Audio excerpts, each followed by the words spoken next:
मेरा नाम प्रशांत किशोर है। बिहार के गांव से आए हैं। हमारे दादा यहाँ पर सामान्य मजदूर थे, बैलगाड़ी चलाते थे। बाबूजी हमारे यहाँ सरकारी डॉक्टर थे। यहीं बिहार के सरकारी विद्यालय से हम लोगों ने पढ़कर अपना जीवन शुरू किया है। यहाँ पटना साइंस कॉलेज में आए, आगे पढ़े, संयुक्त राष्ट्र संघ में गए।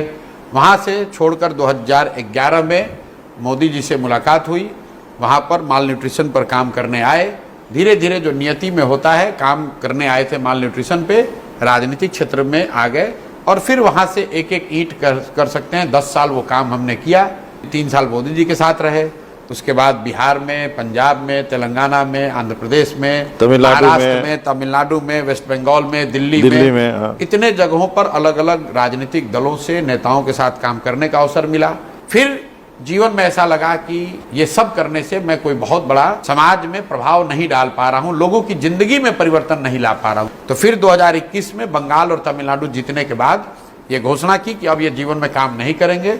साल भर फिर अपने लिए सोचा समझा और सोचने समझने के बाद फिर तय किया कि नहीं, अपने जमीन, अपने मिट्टी बिहार जाते हैं। 2 मई 2022 को मैं बिहार आया। उसके बाद से मैंने सब कुछ छोड़कर अपना जीवन का हर एक पल बिहार के लिए समर्पित किया है। मुझे हर हालत में इस काम को करना है।